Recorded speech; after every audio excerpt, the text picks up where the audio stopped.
Hey guys, no one wants to hear the story about, oh, no one believed in me. No one thought that I would make my dreams come true, but only I knew, right? That's a very common story that we hear in success culture is, oh yeah, like my mom didn't believe in me. No one cares. No one cares, dude. I will say like 95% of successful people have the same exact fucking story. Oh, I had to go through hardship. I was homeless for a little while. I was living in my car. Like, you never hear me complain about my fucking story. There's a very weird thing when it comes to people becoming successful where we all come from struggle. Most of us, at least, the people, first generation wealth, come from struggle. You know, um,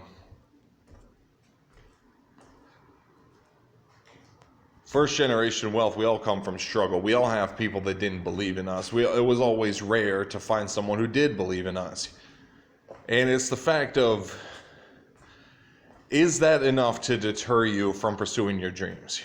Is that enough to deter you from pursuing your dreams? Or does that just make the fire shine brighter? You see, if you're like really determined to succeed, doubt will just give you energy. That will give you energy for you to succeed in your life. No one cares about that type of shit anymore. Everyone has the same exact fucking story. Oh, well, I started my business and then I had to go live in my car and I dropped out of college to pursue my career. Everyone has the same fucking story. My story is pretty all-encompassing. I have like an all-encompassing story. Let me tell you my story of my success, but I'm not complaining.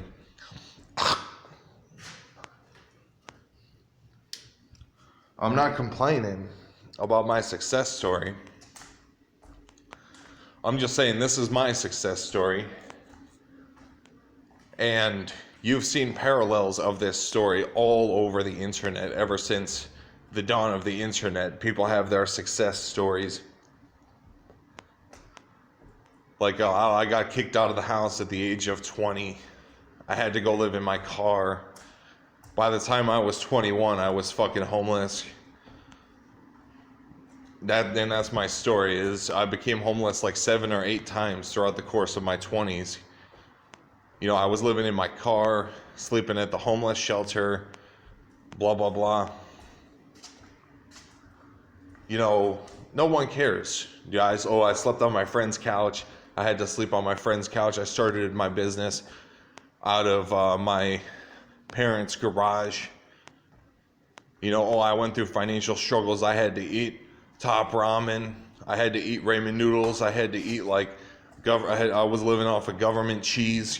That's my story. Is I became homeless, and then I went on welfare because by that point it was like going on welfare was a much better alternative to like trying to make it work at some stupid little job. I was committed to my business career, so I went on welfare, even though I knew I wasn't going to be making good money from welfare. I knew I wasn't going to be making good money from welfare, but it was the determination to succeed that kept me on welfare for a long time. Now it's been like 8 years since I've been on welfare. But last year, I scored a big hit and I added probably about 40 million out of my net worth in one single transaction last year. And then I kept doing it and I kept making more of the same transactions. Now my net worth is over 450 million.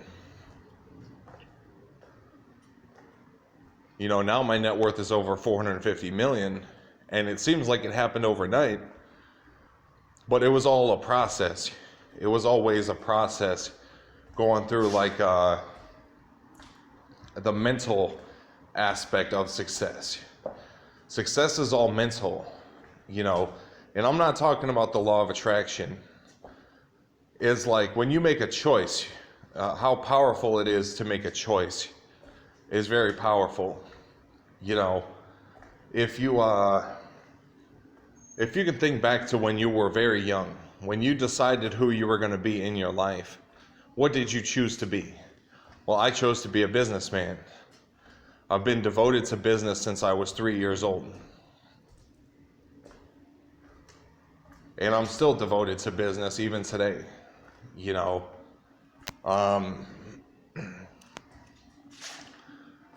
success is all mental if you ask me. Success is all mental. You have to kind of imagine that maybe there's more to life than material riches. But you have to be, wealthy if you want to truly live your best life. And that's what it's always been about for me, is I want to live my best fucking life.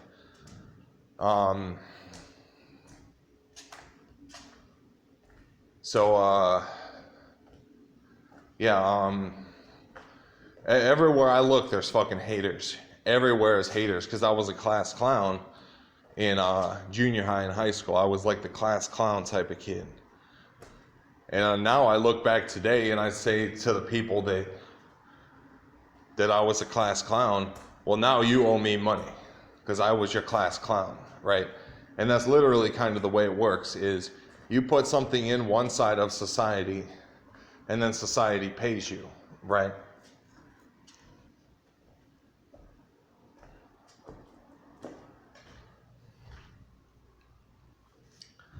Guys, I've been through so much shit in my life, but you never hear me complain. I'm not much of a complainer. It's been a hard life, but I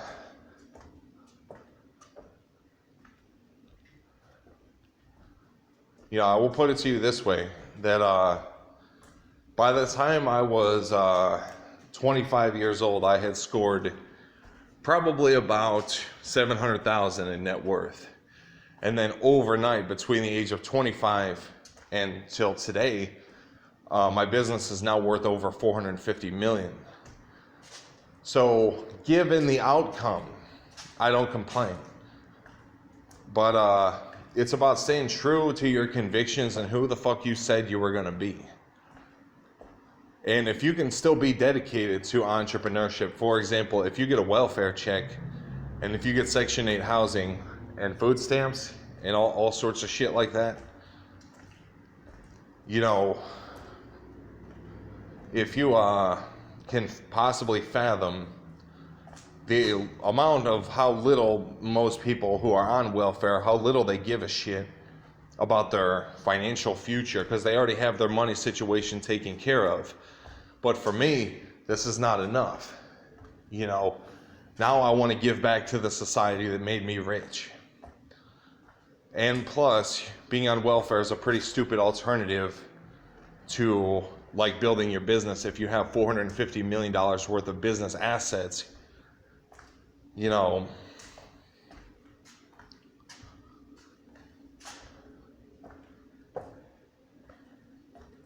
on welfare is not that much fun. It's not enough money, to put it simply.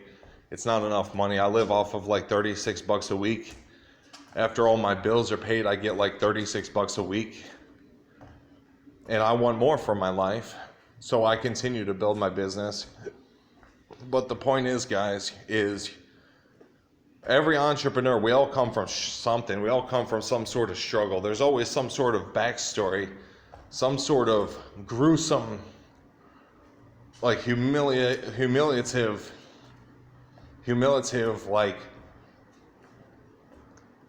backstory to what pushed us to become successful. And it really is that sort of thing where you have to have some sort of fire in the belly. You have to have some sort of fire in the belly to make you succeed. You have to have some sort of fire in the belly that makes you want to succeed real bad, to actually go out and do the things that are required to become successful. That's why I don't like people who live a catered to existence all their life. I hate that shit, actually.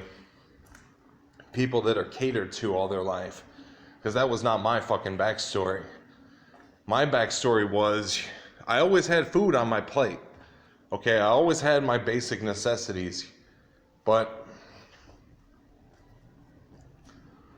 the backstory for me is, when I was 12 years old, my stepdad told me basically to fuck off and said, if you want money, you have to go make your own money. So that's what I did.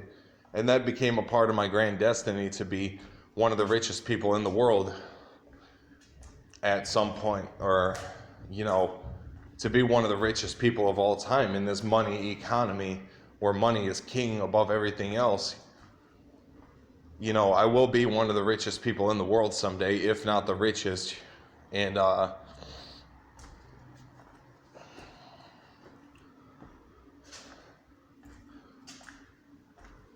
so I don't prefer a life in the spotlight, but if that's what it takes to become successful, then that's what I'll do.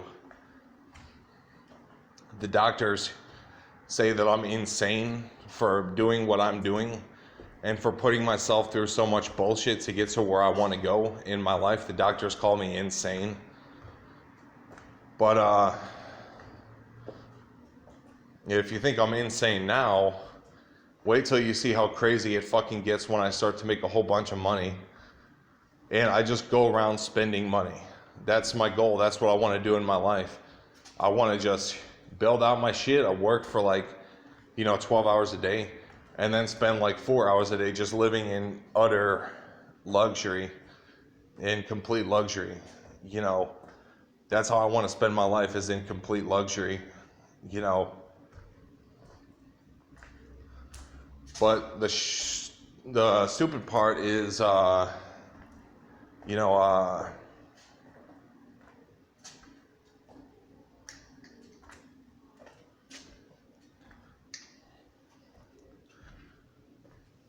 the stupid part is,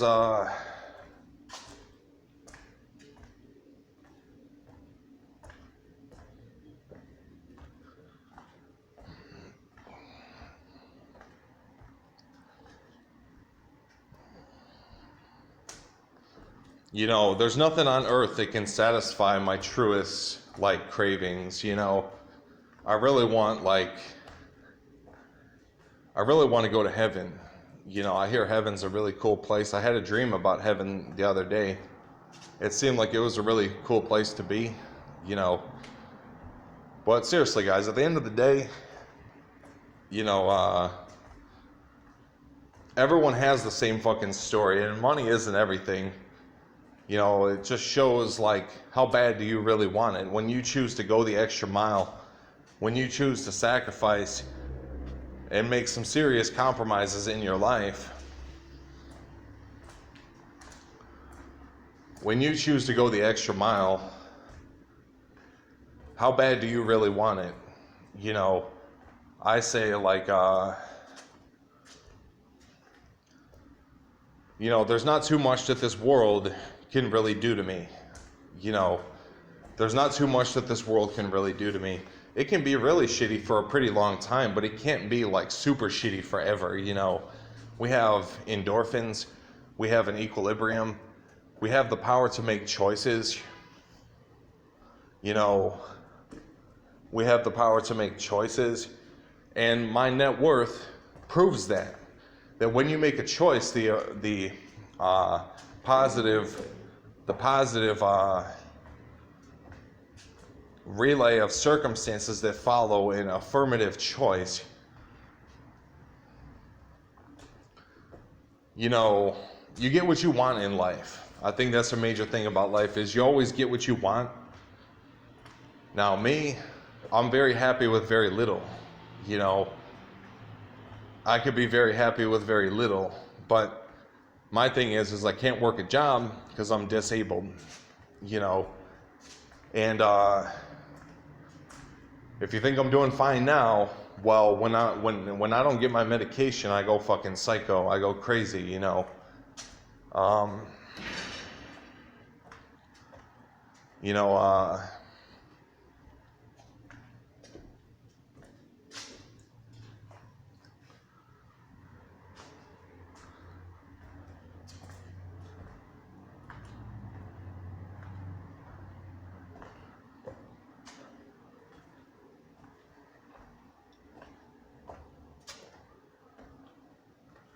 So I'm a medication dependent schizophrenic, which means that in order for me to bring you this video today, I have to be on my medication for at least like 2 weeks.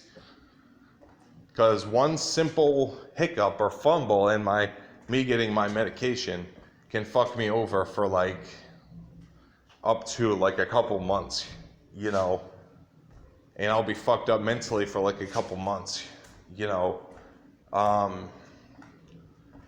It's just a fucked up, sad story. You know, my life so far is like this, a fucked up ass, like, sad story. And I just love shoving the pie in the face, because I will have the last laugh at the end of the day. I will have the last laugh at the end of the day, you know.